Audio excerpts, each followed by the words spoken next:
agashitsi kakera kuri radiyo isanganiro. Agashitsi ni ikiganiro kiba yagira ku bijanye n'akaranga. Amahoro nshuti nanyu bakunzi b'ibiganiro vya radio isanganiro, kaze mu kiganiro agashitsi, ikiganiro mwama mwumviriza ku munsi nk'uyu nk'aya mango, aho abatari bake mu bateza abiri iyi radio isanganiro muri kano kanya bariko bibaza ati none mbega agashitsi kuno munsi batuganirira kuki? Tudatevye nagira ndongira guhinyisha kuri ico kibazo cawe. Agashitsi kuno munsi tuganira ku bijanye n'imico n'imigenzo y'abarundi nkuko ari zimwe mu nshingano za kino kiganiro. Tukagaruka rero ku Imikomo, aho tugerageza kwekana akamaro kavyo haba kubabikoresha, ihangiro baba bashaka gushikako, ndetse n'intererano yavyo mu kuzigama ikirundi c'abarundi. Ayo mayagwa ahanini yamye akunda gukoreshwa n'abungere, eka mbere n'abandi bantu bamwe yagiye arasubira inyuma buke buke kumvo zigiye zitandukana, nazo nyene muri kino kiganiro tukazigarukako, ariko bitavuze ko yazimanganye burundu mu ntumbero yo kuzigama ikirundi nyaco. Agashitsi cuno munsi tukaba dufise umutumire, nawe si uwundi ni Twagirayezu Fulgence, asanzwe akurikirana ivy'ikirundi muri kaminuza y'u Burundi. Agashitsi cuno munsi mwagiteguriwe na jewe Jerome Hakizimana, mukagishikirizwa na radio isanganiro. Nongeye kubaha ikaze. Agashitsi kakera Mu gutangura kino kiganiro rero, reka mpakanya Twagirayezu Fulgence, hanyuma acagira ko atubwira imikomo niki, hanyuma tubandanye n'ibikurikira. Ndabaramukije cyane, ndaramukije abakunzi ba radio isanganiro, ndaramukije n'abakunzi banje nyene. Imikomo ni izina rikomotse muri vuga gukomora, wari umugigwa ugirwa n'abungere bakabikora atanzigo n'ugwanko kuko ntaco baba bapfa, kandi uburyo bwo bwari n'uburyo bwo kwinezereza no kunezereza ababumviriza. Ibitutsi ni izina rikomotse muri vuga gutuka, gutukana nako kwava ku vyo umwe ahora uyundi, canke ari inzigo, ari ugwanko, ari vyo bapfa.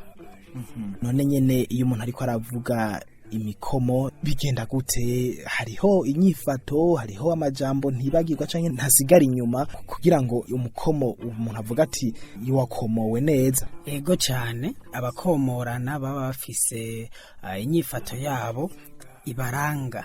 Abakomorana bagira inyifato ibihariye, nko guhagarara barabana, umwe agahagarara hakurya undi agahagarara hakuno, canke bagahagarara ku bisindu. Ibisindu kumbure benshi barabizi, hanyuma bakishigikira. Ukwishigikira nako, uwukomora yapfumbata ikiganza c'ibubamfu maze agashira ukuboko mu kiyunguyungu akishigikira, akagaranzura ikiganza c'iburyo akubika ku ruhanga, nk'uriko arahwihwisha araba ikintu kiri kure, agahagarara ukuguru kumwe imbere ukundi inyuma. Iyo ananiwe kumbure atsinzwe arushijwe, yacahagarara atumberanije amaguru, akongera akerekana yuko atagishoboye gukomorana n'uwo muntu. Ku bitutsi navyo, ibitutsi nta nyifato vyagira, kuko ugomba kugutuka ahakuboneye hose niho yagutukira, kandi ntagire n'ivyo agutuka, ari naho havuye ujya mugani ugira ngo ugutuka nagutorera. Ego mu gihe imikomo yoyo bagiraho aho bayivugira, kandi ibivugiwe mu mikomo ntivyararazwa, ubikoze baramuca mu bungere ntasubire kubaragiramo, yaca yitwa umutandero. Rero abakomora nabo bararindirana, umwe agaheza, ariko abatuka nabo barashobora kuvugira rimwe canke umwe akavuga uwundi ntamwishure, ariko abakomorana yarashobora kumukomora nawe akarindira agaheza akamusubiza. Ego, wavuze uti barashira ikiganza cabo ciburyo ku ruhanga, niho hoba haravuye gukora umuntu mu gahanga. Gukora umuntu mu gahanga kwari kumuhangara. Nk'uko kumuhangara byavuga yuko ashobora kuvuga ibyo atovuze mu gihe umuvugishije agaca yifata yikora mu gahanga kugira ngo ashobore kugusubiza hasi. nuko murashobora none kutwumvisha uko byavugwa. Nko mu mikomo yaragira ati mpamagara, utamwishuye agasubira ati mpamagara nkwitabe. Iyo uwo wundi rero abishimye yaraheza akakwakira akamwakira, atabishaka kisigiraho. Uno ntivyahereraho, yaca yinamura akamwungikanya umukomo w'imbarutso, kamujya agaca ahagarara kwa kundi nababarira, gaheza akamwungikanya umukomo w'imbarutso. Iyo bishitse naho akawirengagiza yaca mureka. Mu mikomo rero habamwo ukwiyemera no gukengera uyundi kuko waba wungikanije, rukaba rero urukurikirane rw'amajambo menshi, ariko igitutsi ico cagira ijambo rimwe canke abiri ntiyaba menshi. Rero tukiri ngaho nyene uravuze uti aratangura ati mpamagara, canke ati mpamagara nkwitabe. Uyo ahamagagwa we nta jambo afise ryo kwitabira canke amusubiza ubwo nyene kugira yerekane ko yemeye canke ahakanye. Kugira ngo yerekane yuko yemeye yaca ahagarara muri ya mpagararo nababarira, agaheza agaca ari wa mutangura akamwungikanya yaba muhamagaye, yaca mutanguza umukomo. Ntiyamwishura ahubwo kugira ngo we wamwereke yuko yemeye yuko bakomorana, yaba buhagarare muri ya mpagararo nababarira. Yabona yuko yitabwe mu gihe unowe ahagaze kwa kundi, agaheza agaca mwungikanya rero umukomo wa mbere bagaca babandanya. Iyo rero yase kumwitaba, unowe yaca agerageza kumwungikanya umukomo w'agasomborotso w'imbarutso kugira ngo arabe ko vyokunda yuko ashobora kumwitaba. Agashobora nko kugira ati mpamagara nkwitabe nk'agasozi kashoye kw'itaba kitabira kamo kishoka busa bw'inkombe nka Ruvubu rwa Myandagaro. Urumva nk'uwo mukomo, mpamagara nkwitabe nk'agasozi kashoye kw'itaba kitabira kamo kishoka busa bw'inkombe nka Ruvubu rwa Myandagaro. Nk'uko rero nabibabwiye, haba mu kwiyemera mu ruhande rumwe n'urundi ruhande rwo gusuzugura uwo wundi akomoye.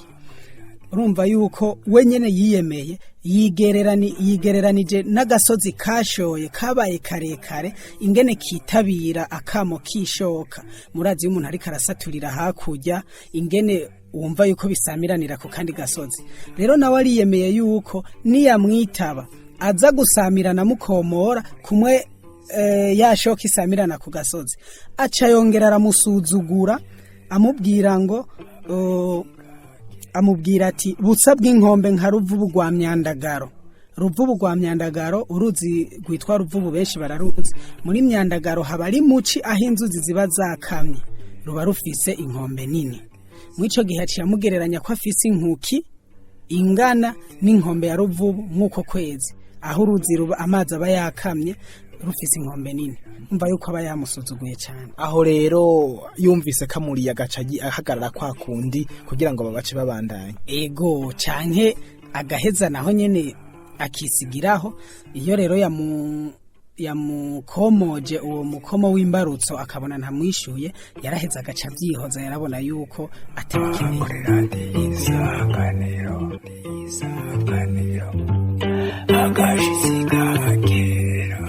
Kubo badufatiye hagati, ndabibutse ko turi mu kiganiro agashitsi kuri radio Isanganiro. Ikiganiro kiba yagira kujanye n'imico n'imigenzo by'abarundi by'amibaranga aho hambere, eka mbere n'itunga kama ry'Uburundi biciye mu mayagwa n'iyindi migigwa. Muri kino kiganiro twagarutse ku bijanye n'ibikomo, twerekana n'akamaro kavyo mu gukomeza ikirundi nyaco camye kiranga abarundi kuva hambere. Nuko rero tubandanije no mutumire wacu twagira Yezu Fulgence asanzwe akurikirana ibijanye n'ikirundi muri kaminuza y'u Burundi, ngo nta kaburimvo kandi ngo nta kibura akamaro. Nakahe kamaro k'imikomo? Akamaro k'imikomo, ubwa mbere imikomo yaranezereza abayivuga, ikongera ikanezereza n'abariko barayumviriza. Kandi imikomo yarafasha kwiyumvira cyane kuko yasaba ubwenge bwinshi, igafasha kwiyumvira cyane. Hambavu y'ivyo rero turavye n'inyubako y'imikomo, imikomo irimo ikirundi gikomeye cyane kandi gihanitse. Ni ukuvuga ko rero imikomo yarazigama ikirundi nyaco, ku buryo bw'uko canke iyo baba bariko baravuga imikomo harabamwe ikirundi cimbitse, ku buryo bw'uko kugira ngo ushobore gutahura ivyo bariko baravuga vyasaba kubuza ikirundi cyane canke kutatahuye impinyanyuro yakoreshejwe, agaca yinjira cyane mu kirundi kugira ngo ashobore kukimenya. Urumva yuko vyazigama ikirundi gose. Yego. Uti rero nk'ubu kugira ngo ikirundi kibandanye kizigamwa kurusha, ni vyiza ko imikomo yobandanye ikomezwa. Kugira ngo ikirundi kizigamwe cyane nuko buri kimwe cyose mu bigize akaranga ku Burundi kibwirizwa kugumaho, ntihagire na kimwe kigenda. Nimba ari imikomo, arayo mazina, buri kimwe cyose mu bigize akaranga ku Burundi, imikomo nayo irimwo, nayo nyene vyoba vyiza mu gihe hobaho ukuyizigama